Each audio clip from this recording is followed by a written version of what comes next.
Assalamualaikum warahmatullahi wabarakatuh. Perkenalkan, nama saya Muhammad Kadafi dengan NIM 1201003152447.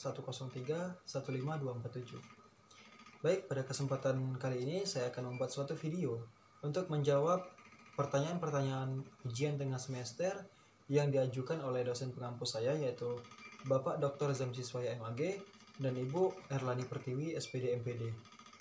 Baiklah, tanpa berlama-lama langsung saja kita masuk ke pembahasan yang pertama, yaitu soal yang pertama, jelaskan tentang apa definisi komunikasi organisasi menurut pendapat sendiri.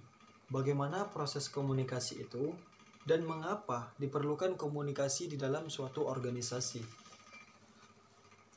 Baik, dari yang saya ketahui bahwasanya komunikasi organisasi itu adalah komunikasi yang terjadi antara anggota dalam konteks organisasi dengan ditandainya adanya jaringan pesan yang bersifat ketergantungan satu sama lain.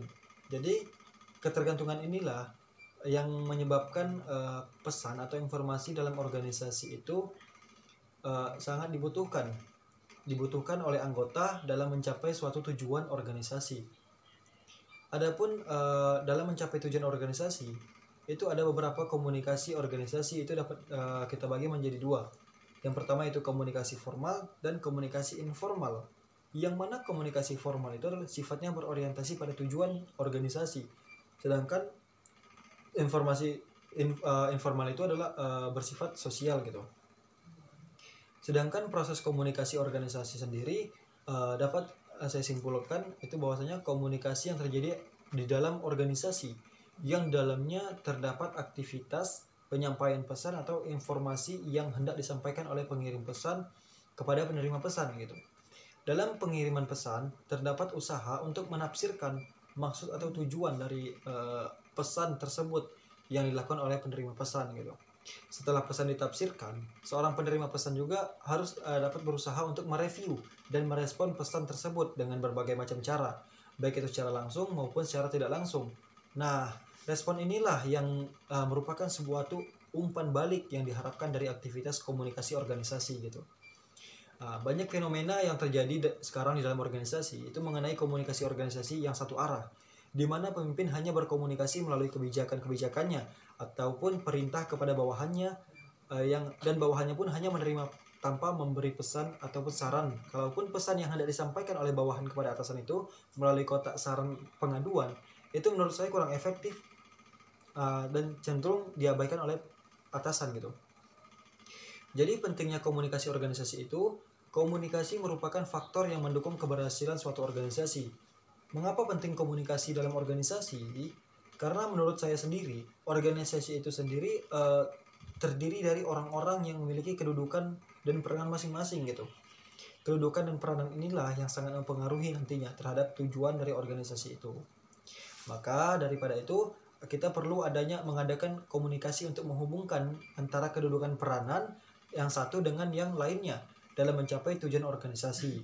Nah, misalnya dalam mencapai suatu tujuan, meningkatkan profit dalam suatu organisasi, maka atasan mengomunikasikan kepada bawahannya tentang apa yang hendak dicapai, yaitu dengan segala risiko yang ditanggungkan nantinya. Begitupun dengan bawahan yang dapat merespon dan memberi umpan balik kepada atasannya, yang biasa kita sebut dengan komunikasi dua arah gitu. Yang kedua yaitu komunikasi organisasi merupakan hal strategis dalam mencapai visi dan misi organisasi. Seperti yang sudah saya jelaskan tadi, bahwasanya komunikasi itu sangat penting di dalam organisasi, khususnya dalam pencapaian tujuan organisasi, ya kan. Mengenai komunikasi organisasi merupakan hal strategis dalam mencapai visi organisasi. Menurut pendapat saya, bahwasanya komunikasi organisasi itu adalah faktor pendukung tercapainya tujuan organisasi. Lalu apa sih kaitannya dengan visi organisasi? Visi organisasi merupakan tujuan organisasi mengenai masa yang akan datang atau disebut dengan misi dalam suatu tujuan strategis dalam organisasi. Nah, jadi dalam mencapai visi organisasi, komunikasi organisasi itu dapat mencapai visi organisasi, maka kita perlu adanya perencanaan terhadap komunikasi dalam organisasi itu sendiri. Sehingga nantinya tidak lagi terjadi kesalahpahaman atau miskomunikasi dalam menyampaikan atau mengkomunikasikan apa yang hendak kita sampaikan kepada bawahan, kepada orang lain atau kepada sang penerima pesan gitu. Mungkin cukup sekian jawaban yang dapat saya sampaikan pada kesempatan video kali ini.